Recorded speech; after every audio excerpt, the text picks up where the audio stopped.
Quero dar boas-vindas aqui ao doutor, muito bem-vindo ao programa Café da Manhã. Muito obrigada e bom dia. Bom dia. Bem, hoje vamos falar sobre testamento, doutor. Essa palavra é muito comum de se ouvir, né? Testamentos, mas eu gostaria mesmo de saber o que é testamento e mais na nossa lei moçambicana, né? Como é que está o nosso testamento na lei moçambicana? Muito obrigado. Portanto, antes de mais falarmos do testamento, portanto, temos que olhar para a origem do nome testamento. Do nome testamento, sim. Dizer que o testamento vem do latim, que é o testemunhar, não é? Que é o testar, ou testador, neste caso, né? Então, essa aqui é a origem etimológica da palavra testamento. Ok. Portanto, vem do latim. Quando nós estamos a falar do testamento, no nosso ordenamento jurídico moçambicano, temos que olhar para a lei das sucessões, portanto, que é a lei número 23, portanto, lei número 23 de dezembro, não é? Portanto, neste caso de 2009. Portanto, e o que é que acontece? Portanto, houve uma modificação, tendo em conta que esta mesma lei já vinha caindo em desuso, então olhou-se para aquilo que é a realidade moçambicana para adequar. Então, eis que, portanto, foi criada a lei número 23, 2009, de 23 de dezembro, para adequar a questão, praticamente, algumas questões que tinham ficado por fora. Basicamente, portanto, o artigo 160, portanto, desta mesma lei que foi citada, já traz a definição do testamento. Portanto, sendo que o testamento é uma vontade individual, não é? Para que depois da morte do sujeito ou do testador, a herança passará para quem? Portanto, é uma vontade individual. Sim. Ok. Então, o testamento só é usado, só é válido para passar herança? Bom, é assim. Muitas das vezes, nós, como sociedade, pensamos que o testamento é válido apenas para os bens. Sim. Mas não é bem assim.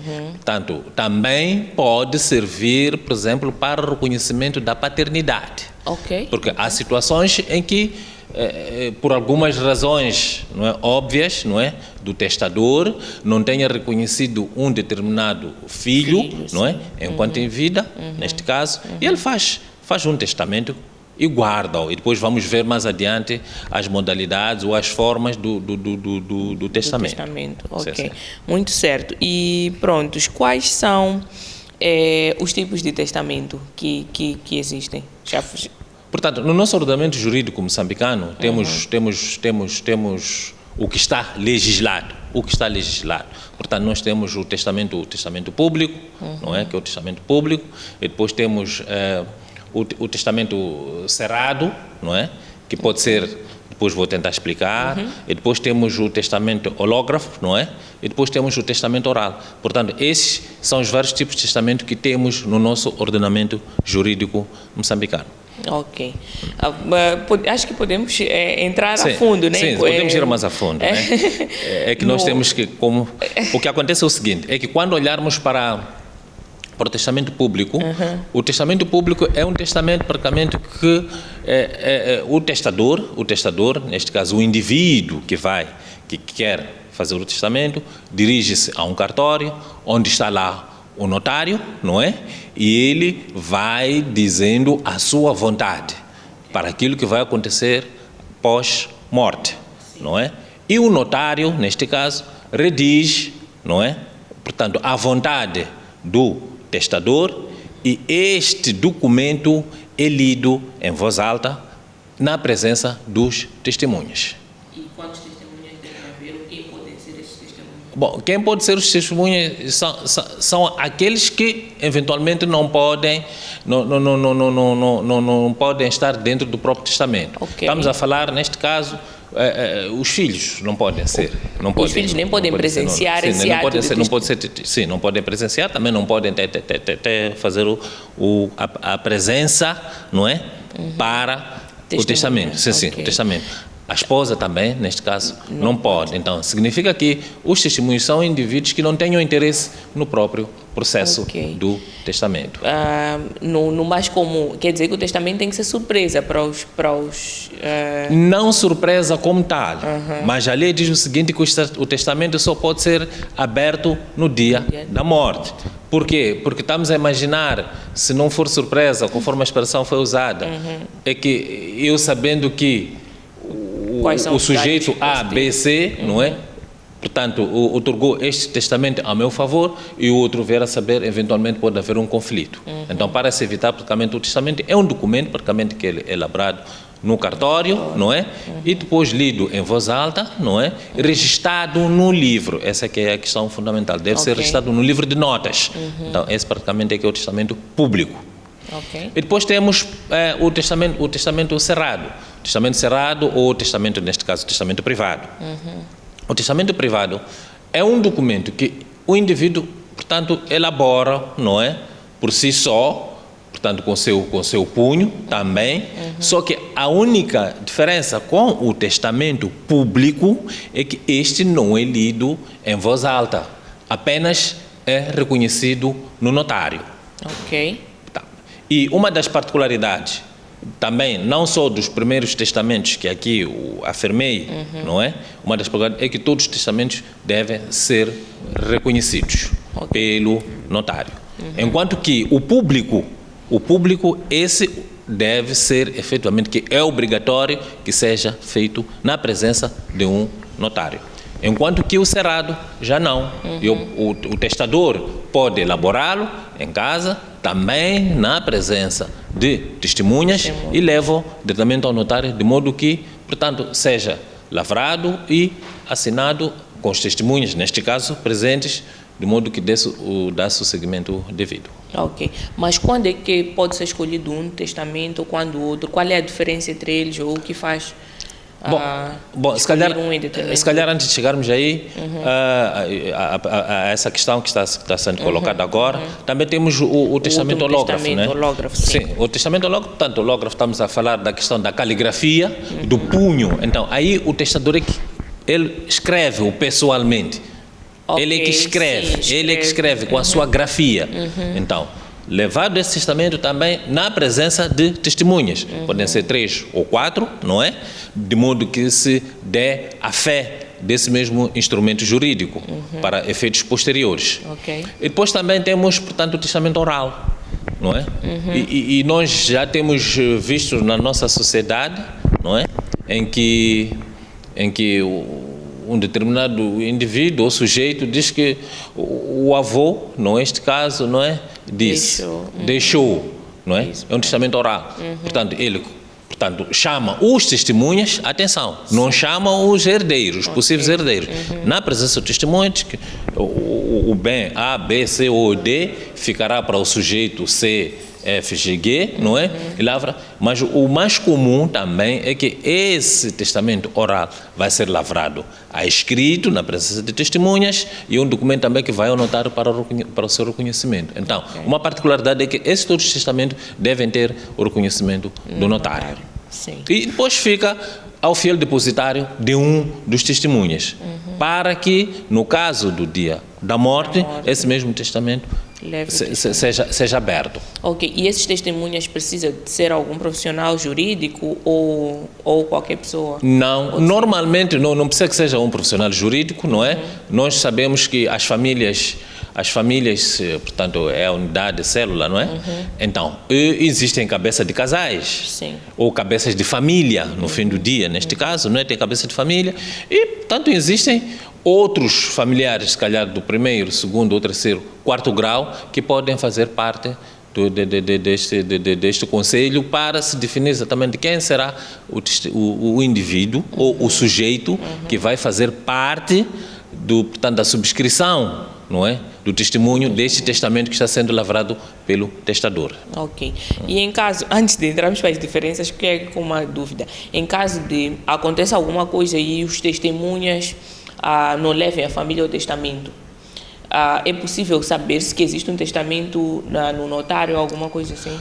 É assim, há uma figura que se chama, porque quando nós estamos a falar da herança, que é uma outra área, não é? Quando nós estamos a falar da herança, estamos a falar da partilha da herança.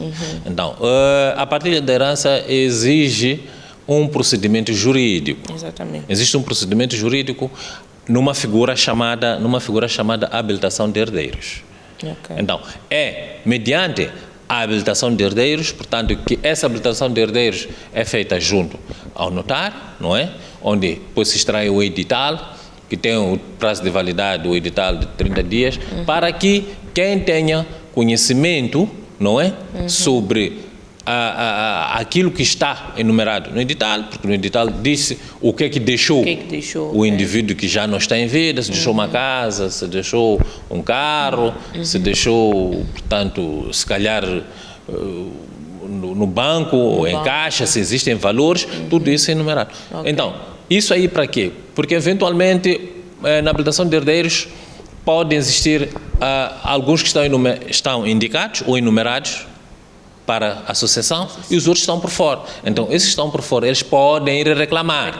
Podem reclamar. Aí, a partir dessa herança, assim, não, nós também somos filhos deste mesmo sujeito que eventualmente já não esteja em vida. Mesmo que a paternidade não tenha sido registrada, no caso. Aí tem que se provar. Okay. Aí tem que se provar que este indivíduo, enfim, razão pela qual que este testamento não só serve para os bens, mas também pode servir para a paternidade ou a criação de fundações. E mais, o testamento também o sujeito pode elaborar um testamento para indicar como é que ele quer que o seu funeral seja feito. Sim, e nós já vimos na nossa sociedade em que um determinado sujeito, portanto, está aqui em Maputo, já que estamos aqui na capital, e depois da sua morte vai ser sepultado, por exemplo, na província de Gaza. Mas ele nasceu aqui em Maputo. Então foi vontade.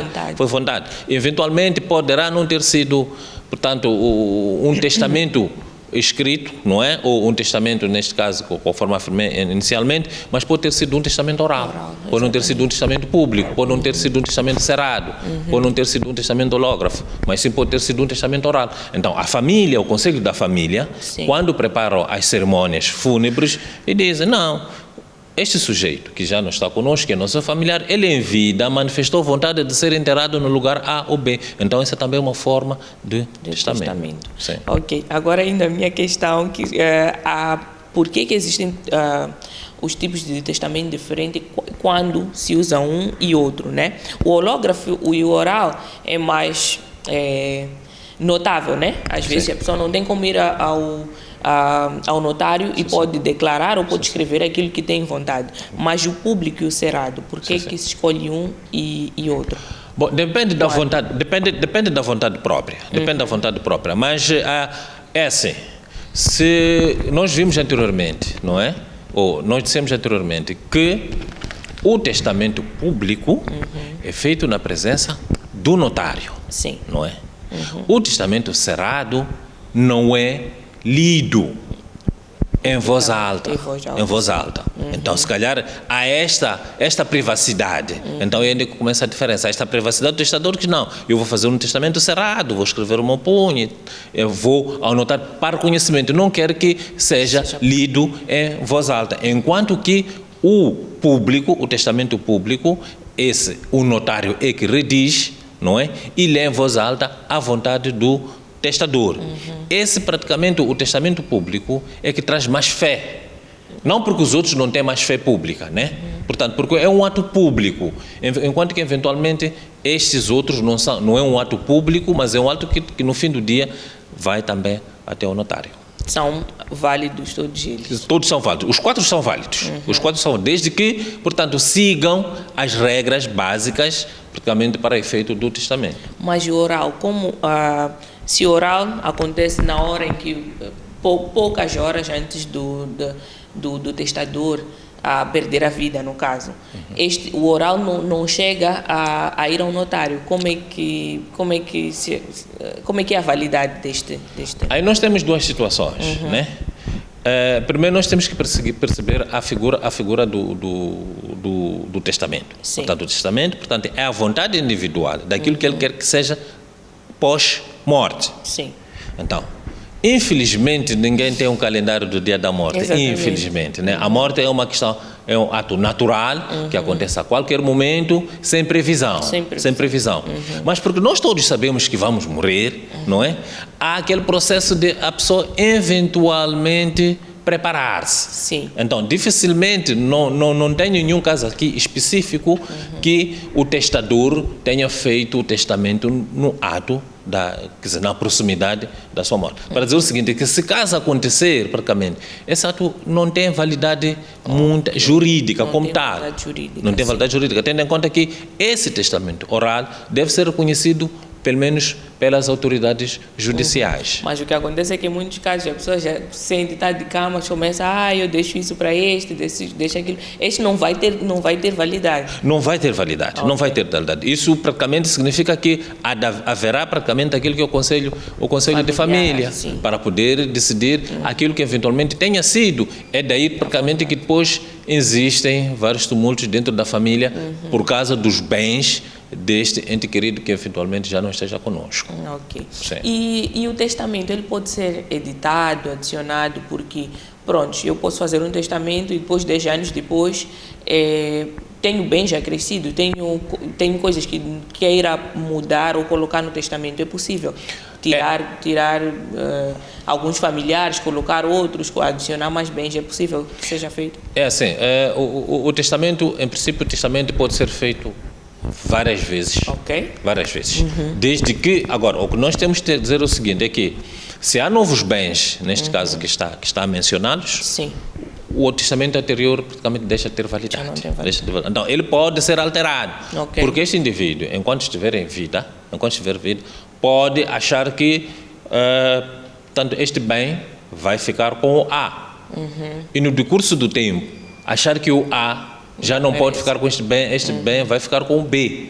Então ele vai novamente ao notário, anula aquele primeiro testamento, na presença dos testemunhos, o próprio notário. É aí onde que há este ato público que tem mais fé. Sim. Então, daí que, portanto, já não quero o B, quero o C, sucessivamente. Portanto, não há um número exato, praticamente, que define que não, é pela segunda ou pela terceira vez. Pode ser modificado a qualquer momento, desde que, portanto, sejam reunidas as condições para a elaboração desse mesmo testamento. E para essa alteração tem que estar os mesmos testemunhas que estiveram na elaboração? Depende da vontade do indivíduo. Okay. Não é necessariamente que estejam aqueles testemunhas que estiveram, portanto, no primeiro ato. No primeiro ato, não é bem assim. Então, o testador pode anular a qualquer momento, sem conhecimento dos testemunhas? Bom, vai informar, terá que informar os testemunhas que, pronto, eu já não quero este indivíduo. Se calhar nem precisa de justificar porque que não quer, não é? Mas se vai trazer uma nova figura que achar que este indivíduo poderá ser o seu herdeiro, aí já pode elaborar novamente e chamar novos testemunhas para o presente ato. Ok, muito bem. E quem pode ser testador? Quem pode ter um testamento ou redigir um testamento? Bom, a própria Constituição da República já diz que ninguém pode ser, todos somos iguais perante a lei, não é? Mas neste caso do testamento, olhando para o nosso ordenamento jurídico moçambicano, portanto, a partir dos 18 anos, o indivíduo já pode fazer o testamento. Sim. Mas também estão inibidos os incapazes, não é? E os que eventualmente tenham alguma doença psíquica, não é? Okay. Esses indivíduos não podem, os inabilitados também não podem, não é? Fazer um testamento. Portanto, tem que se provar. Porque mesmo assim, se olharmos, há uma figura, portanto, na questão do testamento oral. Suponhamos que o indivíduo não sabe escrever. Ok. Como é que vai ser? Como é que vai ser? Sim. Então, se ele não sabe escrever, mas sabe falar, não é? Alguém vai ter que escrever por ele, não é? E esse vai ser lido no Conselho da Família, não é? Se for o caso, com a presença dos testemunhas, e a pessoa que escreveu terá que rubricar praticamente aquelas folhas. E o documento é levado para o notário, de modo que seja reconhecido a assinatura. Ok. Sim, sim. Então, portanto, de forma resumida, 18 anos, não é?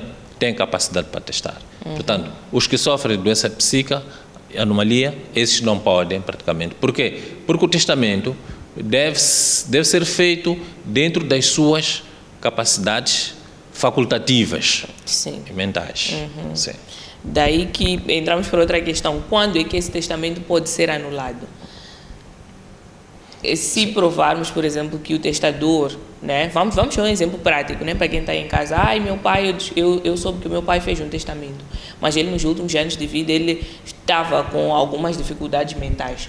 Provado isso, pode-se anular um testamento? Não, não se pode, porque afinal de contas, ele quando fez o testamento, ela estava dentro das suas faculdades. Então, por via disso, aquele testamento ainda é válido. Ainda é válido. Porque um determinado sujeito, estamos por hipótese em 2000, quer dizer, não é hipótese, estamos em 2021, não é? E o indivíduo faz o testamento e vem a perder a vida em 2030, mas em 2025 ainda quer dizer, começa a ter problemas com faculdades mentais. O documento é válido, porque ele o fez antes de estar naquela situação que os filhos já estão a ver que ele tem alguma deficiência psíquica. Sim, sim. E como é provado, né, na altura em que a pessoa testa ou faz o testamento, que ele está bem ou não? Tem que se levar documentos, tem que estar tudo em conformidade com... Não, é assim, normalmente a própria família,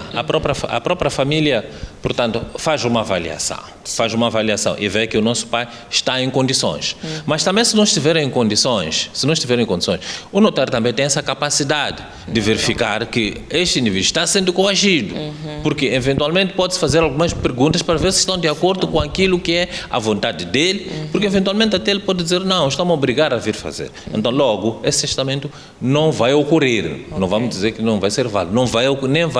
Nem vai ocorrer, em princípio. Então, ele vai ter que regressar para casa e, se calhar, estava sendo coagido e ele não irá também dar continuidade à realização do próprio testamento. Então, isso quer dizer que a pessoa não pode nem fazer um testamento enquanto não está com a saúde em condições, digamos assim.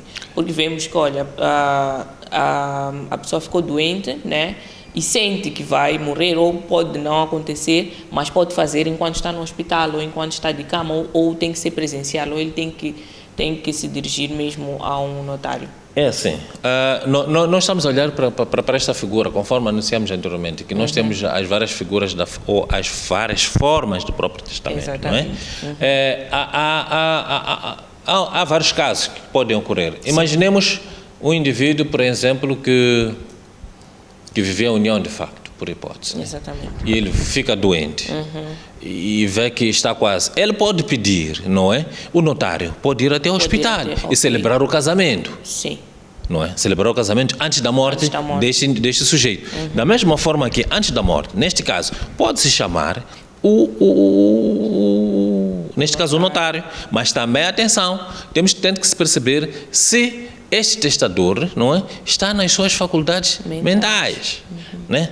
Porque eventualmente, se calhar, ele estará naquele instante a ser forçado por alguma razão, não é? Então, portanto, é muito bom que, se for o caso, não é, que queremos fazer testamento, fazemos testamento ainda em vida, com um determinado tempo, não é? Se for o caso, na vontade de querer deixar, portanto, alguma herança para os seus familiares, ou quem quer que seja indicado. Ok. E existem custos para que se... Quanto custa, né, deixar um testamento? São custos notariais, em princípio. Eu penso que o código das custas, né?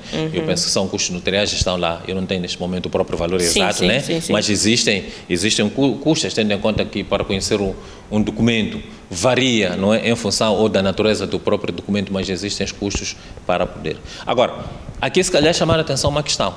É que não se pode pensar que pelo facto do testador, não é? O testador deixar um testamento para um determinado sujeito, não é? Está garantido na totalidade o seu patrimônio. Não é bem assim. Okay. Não é bem assim, porque o patrimônio, portanto, é 50% e 50%. Então, neste caso, o testador, o patrimônio dele apenas é de 50%. Sim. É de 50%. Então, é o patrimônio dele, dos seus 50%, que está a passar para para o determinado sujeito pelo qual eu prefiro chamar esse sujeito, porque nós não sabemos a quem ele praticamente vai dirigir esse patrimônio. Então, aí tem que ter em conta este princípio. E depois, como é que... esse foi um bom ponto. Como é que começam os conflitos? Eu sou casado, tanto em união de facto como em casamento civil, né? 50% dos meus bens são da minha esposa. Certo? E 50% estamos a imaginar que é um homem, né? Sim. Então, ele só deixa testamento da sua parte, da sua seus parte, 50%. dos seus 50%. Mas na lei também, na lei de sucessão, né, pelo que sei, mesmo nos 50% dele terá a parte da sua esposa e dos seus filhos. Sim. Ele, em vontade, pode não deixar os seus 50 para os filhos e para a esposa. Ele pode deixar para quem... Para quem quiser, sim. Para quem quiser. Sim, é aí que o testamento diz isso. Ele não é obrigado. Eis a razão, por exemplo, que temos o testamento público. Ou todos os testamentos. As pessoas não podem saber o que é que está lá escrito. Independente apenas do notário. Do notário. Está lá escrito, eu deixo para o A, não é? Isto. Mas nós temos que saber que esse patrimônio, se for o caso, ou esses bens que são deixados pelo testador para o sujeito A, o sujeito B, ou o sujeito C, o sujeito C, portanto, corresponde a 50% do seu patrimônio.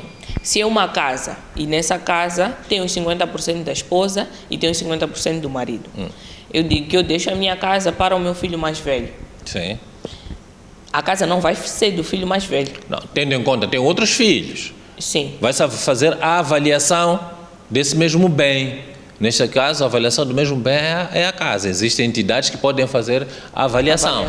Então, se a avaliação, por hipótese, for a valer por aí 1 milhão de meticais, então significa que 500 é da esposa. É da esposa e depois os 500 são dele. Então, são esses 500 que vão para o sujeito pelo qual o testador tenha deixado o testamento a seu favor. Ainda que na lei de sucessão os filhos tenham direito a 50% e a esposa também tenha direito, se ele deixa um testamento. Sim, se deixa um testamento não há como. Portanto, porque o testamento é um documento jurídico. Sim. É um documento jurídico, não é?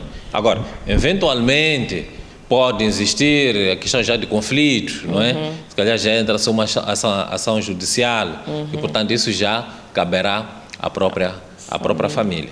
Porque podemos pegar, se calhar, um exemplo, não é? Existe um casal. Sim. E depois o marido perde a vida, não é? Se perde a vida, aqui é 50% sem ter feito o testamento. Sim, sem ter feito testamento. Perde a vida e o que é que vai acontecer aqui 50% passam para o outro lado, não é? A esposa, os filhos. Sim. Está a perceber, né? Então, o que é que vai acontecer? Esta senhora, ela é viúva e tem 2 filhos. Sim. Portanto, teve 2 filhos, neste caso, com o falecido, não é? E tem os seus 100%. O que é que vai acontecer? Esta senhora fica doente, mas tendo os 2 filhos,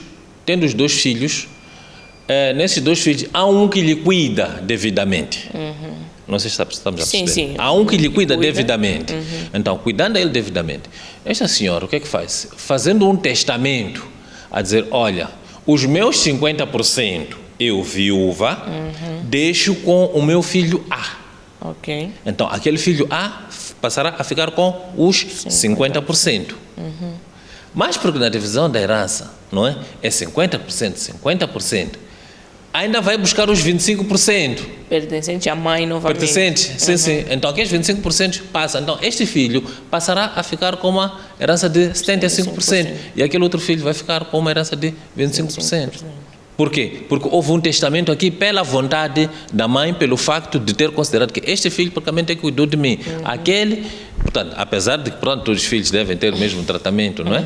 Mas por alguma razão fui buscar este exemplo aqui para poder tipificar um pouco mais melhor essa questão da herança, portanto, do testamento dos 50%. E agora me aparece outra questão. Em casos de um casal que se junta, mas a mulher, por exemplo, já tinha alguns filhos antes do casamento e depois teve outros filhos dentro do casamento, né? E o cônjuge morre, fica a senhora com os filhos antes do casamento e com os filhos do cônjuge. Os filhos dela ficam na divisão, né, dos bens. Esses filhos não têm parte na herança. Não, os filhos que ela trouxe do casamento anterior não têm parte na herança. Sim, não tem. Mas tem parte na herança. Tem herança aqui, praticamente. Não, o divórcio praticamente não, como é que vamos dizer? O divórcio não inibe a partilha da herança. Ok. Existindo os filhos, existindo uma herança que eventualmente tenha sido produzido por este casal, aqueles filhos dela têm direito. Sim, porque disse que, olha, se eu entro num casamento, tudo que eu construo dentro desse casamento, em união de facto ou em casamento, pertence a mim e ao Sim. Então, se eu tenho parte na herança, os filhos que eu trouxe do antigo casamento, eles não vão ter parte nessa herança. Os filhos que vão ter parte da herança são os filhos que vêm a nascer já aqui. Ok. Sim. Dentro deste novo casamento. Porque os filhos que eu trouxe têm a herança no pai, no casamento anterior. Sim. Sim. Ok, tudo bem, percebido. Aqui tem uma mensagem, diz assim: eu estou a chorar porque perdi meu marido e os familiares me tiraram da casa. Tenho um filho e não sei o que fazer. Bom, aqui, muito obrigado à telespectadora neste caso, né? Não se identificou, não se identificou. Pronto, aqui nós hoje, portanto, estamos a falar da questão do testamento. Mas para esta questão em concreto, talvez temos que saber se essa telespectadora, nossa telespectadora, sim, a casa construíram juntos, ou ela esteve a viver nessa casa, não é? Se esse patrimônio em que ela está a exigir, praticamente é um patrimônio comum. Ok. Porque eventualmente, não é o caso, não é? Não é o caso, se calhar não é o caso, ela eventualmente pode ter ido a viver naquela casa enquanto aquele sujeito já tinha a casa. Mas se construíram juntos e têm um filho, independentemente pelo facto de ter tido um filho, não é? Essa senhora pode solicitar a habilitação de herdeiros. Okay. Ou pode também procurar um técnico jurídico, não é, para poder seguir este caso. Tendo em conta que ela está a dizer que tem uma criança, portanto, a criança, em princípio, tem direito à habitação. Já agora, acho que podia explicar um pouco sobre o IPAS, né? Porque existem muitas pessoas que não entendem, nem que podem procurar o IPAS e ter assistência jurídica. Sim, portanto, o IPAS, portanto, é o Instituto de Patrocínio e Assistência Jurídica, portanto, é uma instituição, portanto, tutelada pelo Ministério da Justiça, que assiste a todos os carenciados, devidamente comprovado, não é? Devidamente comprovado, portanto, pelo facto de não terem condições para contratar um advogado, então podem se dirigir, portanto, ao IPAS. E dizer o seguinte, que o IPAS aqui, portanto, na cidade de Maputo, tanto como em todo o país, se essa senhora estiver aqui na cidade de Maputo, em todos os distritos municipais, portanto, tem lá uma delegação do IPAS a partir da cidade. Portanto, Camanculo, existe o IPAS, Machaqué, numa outras. Então, desde o momento que ela saiba qual é a jurisdição onde é que ela praticamente está inserida. Ok, muito bem. Nós temos mais uma mensagem aqui, mas depois dessa mensagem nós vamos para um intervalo e depois voltamos. É assim, diz assim: bom dia, café da manhã. Eu quero saber se o meu pai fazer um testamento para mim, sendo que tenho mais 4 irmãos, eu posso dividir os bens que foi deixado com os meus irmãos? Não percebi a questão. Se o pai dele deixar a herança para ele só, sendo que ele tem irmãos, ele pode dividir essa herança com os irmãos? A herança que o pai deixou para ela? Pode, naturalmente. Isso depende da vontade dela. Okay. Ela pode. A lei não inibe. Apenas foi a vontade do pai, né, em vida. Que pronto, eu deixo este bem para a minha filha. Sim. Agora, o que a filha for a fazer ou a usufruir, não é, desse mesmo bem ou desse mesmo patrimônio, já não caberá, infelizmente, ao falecido, né? Okay. Caberá praticamente à filha, neste caso, que está em vida. E sendo um profissional dessa área, existem casos que isso acontece? Existe, sim. Porque também pode-se dar o caso, e a própria lei já especifica, não é?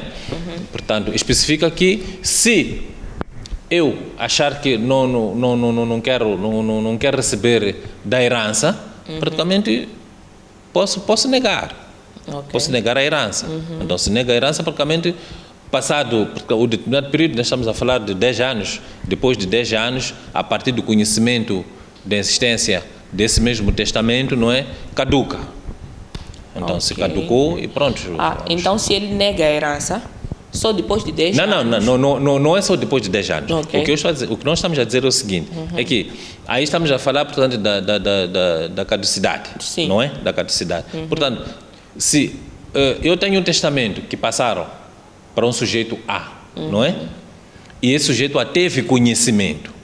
Se ele praticamente não tomar esse mesmo bem, depois de 10 anos, caduca, Okay. não é? Ele praticamente já não passa a ser praticamente o dono daquele mesmo bem.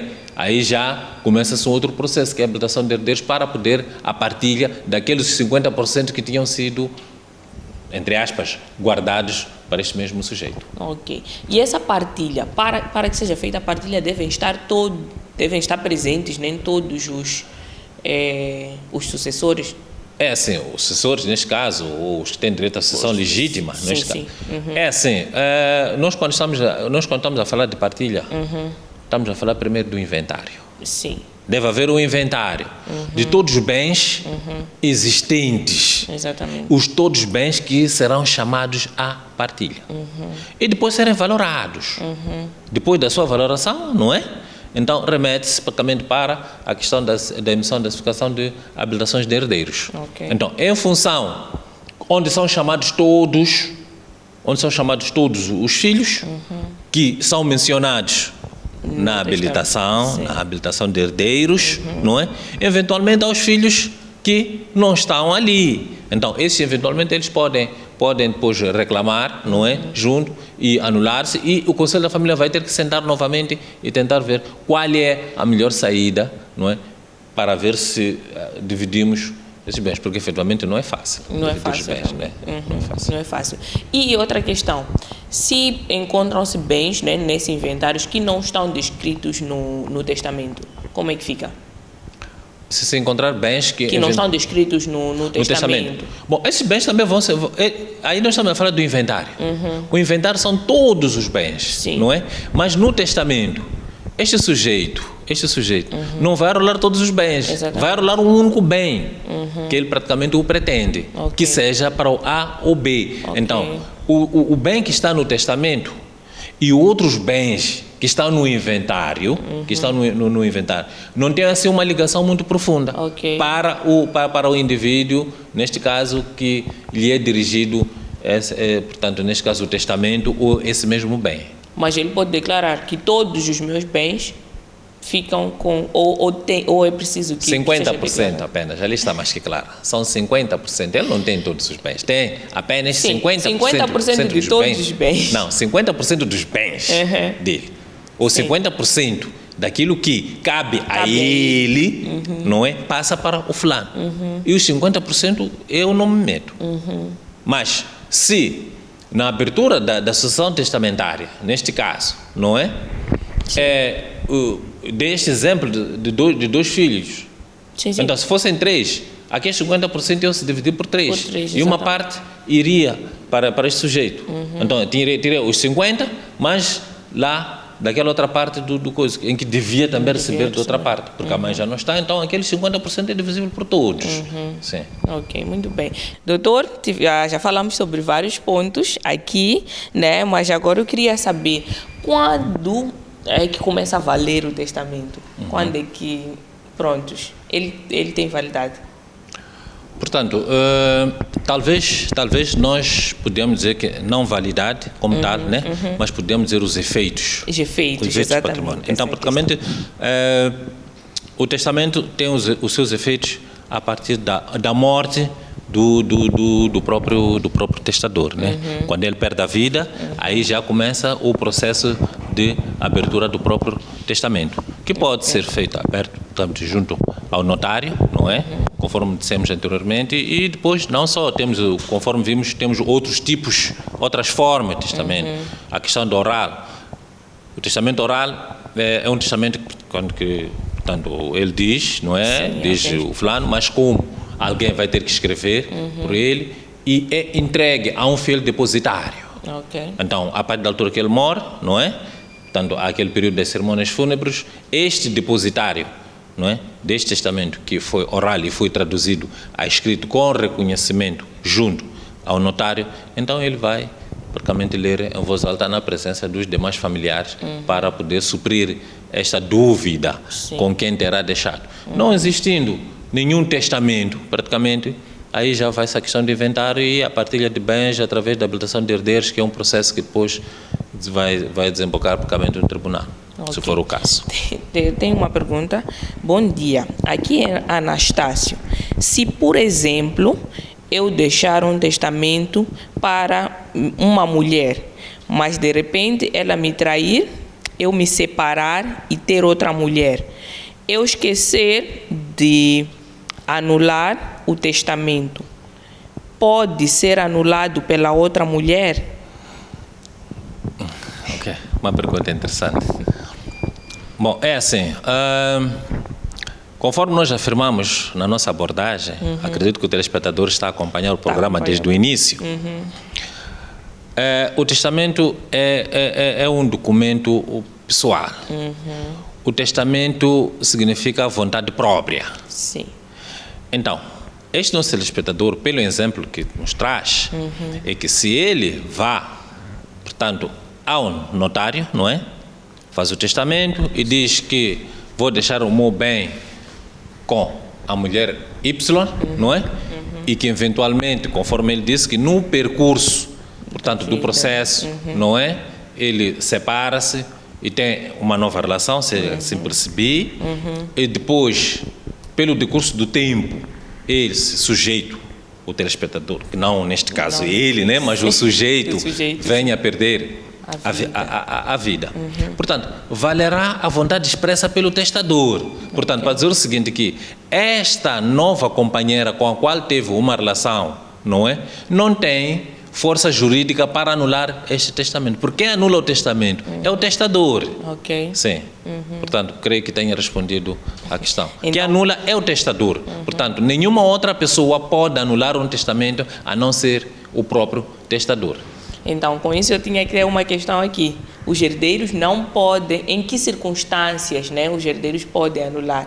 Isso é uma questão que tem se vivido, né? As pessoas acham que é injusto, que não pode, não há como os herdeiros... Não há como anular. Não há como anular. Agora, eventualmente, eles podem intentar uma ação judicial, não é? Mas isso já vai depender do entendimento do legislador em devido momento para ajuizar a questão que está sendo colocada, não é? Mas por regra, tendo em conta que não há nenhuma regra sem exceção, não é? Mas por regra, praticamente, este testamento é válido para todos os efeitos, desde que tenha obedecido todos os parâmetros da elaboração deste mesmo testamento. Tem outra mensagem.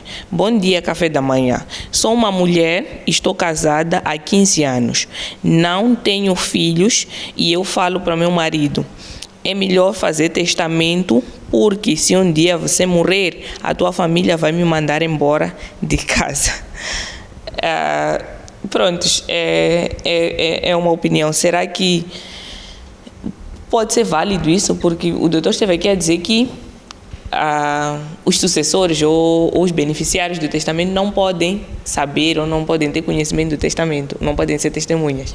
Não podem, não. Então, quer dizer que o testador não pode ser influenciado a fazer um testamento? Não pode também, não pode ser influenciado. Agora, neste caso que a nossa telespectadora está a levantar, não é?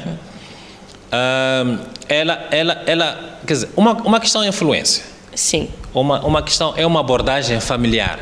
Então, aqui a nossa telespectadora, infelizmente, está a sentir uma insegurança dentro da sua estrutura familiar, por razões óbvias. Sim. E também por aquilo que acabou, entre aspas, como costumo dizer, de costume na nossa sociedade, não é? Em que quando morre, neste caso o marido. Mandam embora a esposa, ou porque a esposa é que matou, ou porque a esposa é que enfeitiçou. Aquelas todas as coisas que nós conhecemos da nossa própria sociedade. Que, infelizmente. Então, neste caso, esta senhora, ela está protegida por lei. Porque primeiro ela é casada. Sim. E se é casada, tem que se olhar o regime de casamento pelo qual ela casou-se. Então, independentemente também do regime, não é? Ela fez parte de todo o patrimônio deste sujeito que eventualmente poderá não estar em vida, tanto ela como ele. Então, os familiares não têm nenhuma força, não é? De mandar embora esta senhora. Então, o que pode eventualmente acontecer, se por acaso o sujeito vier a perder a vida, portanto, a senhora deve fazer uma habilitação de herdeiros, não é? Para poder proteger os seus bens. Sim. Através, primeiro, do inventário, não é? E aí já serão chamados todos os outros que tenham conhecimento, não é? Sobre a morte deste sujeito e tenham conhecimento também, porque o inventário é quê? O inventário é para a partilha de bens. Exatamente. Então, não existindo filho, os 100% do patrimônio passa automaticamente para ela. Okay. E ela praticamente não vai dividir praticamente com ninguém. Ok. Não querendo... Durante essa conversa me apareceu, né, quando o doutor disse que não tendo filhos, mas se nessa altura aparecerem pessoas a reclamarem serem filhos, não querendo dizer que isso possa acontecer, mas imaginemos, né, uma situação dessas, os bens terão que ser divididos. Sim, nessa situação os bens vão ter que ser divididos praticamente por todos. Muito Portanto, bem. os 50% que era dele passa para os filhos. Okay. E a esposa fica com os 50%. Temos outra pergunta aqui que diz assim: com quanto dinheiro eu posso fazer testamento? Bom, essa questão nós já tínhamos visto anteriormente, não é? Neste momento não temos exatamente o valor exato, mas todas as custas... Sim, todas as custas... Eu acredito que seja tipo... Com que quantidade de bens eu posso fazer um testamento? Eu acho que é mais nesse sentido, não custos administrativos. Quantidade de bens? Sim. Bom, aqui nós estamos a falar de quantidade de bens, né? Mas estamos a falar da vontade do bem que o indivíduo queira deixar para um determinado sujeito. Okay. Se esse indivíduo apenas só tem um carro, por hipótese, quer que o carro fique com fulano A ou fulano B, não é? Pode fazer. Pode o fazer, mas se é um único bem, ele tem que saber que aquele bem vale 100%, Okay. aquela mesma viatura. Então significa que só vai ter os 50% daquela mesma viatura. Okay. Então é mais ou menos nesse sentido. Tudo bem. Mas a doutora aqui esteve a falar a propósito que a partir dos 18 anos pode-se fazer um testamento. No caso de solteiros, já vamos para... Eu sou solteira, mas tenho alguns bens, eu quero fazer um testamento, eu posso fazer. Vai ser dos 100% dos meus bens. Sim, porque nós aí estamos a olhar para o seguinte: em que circunstâncias esse sujeito vai fazer o testamento, não é? Tem família. Quando estamos a falar família, tem esposa, tem filhos, né? Ou é ele como tal indivíduo, não é? Ele trabalhou, não é? Ele trabalhou, tem os seus rendimentos, logicamente com 18 anos, dificilmente, né? Poderá, a não ser que ele tenha herdado um patrimônio, e ele, por sua vez, achar que aquele patrimônio ele pode doar a um determinado sujeito. Então, por essa via, ele pode doar todo o 100%, porque ele está sozinho. Ele pode doar todo o seu 100% a uma outra pessoa, sem nenhum problema. Já agora,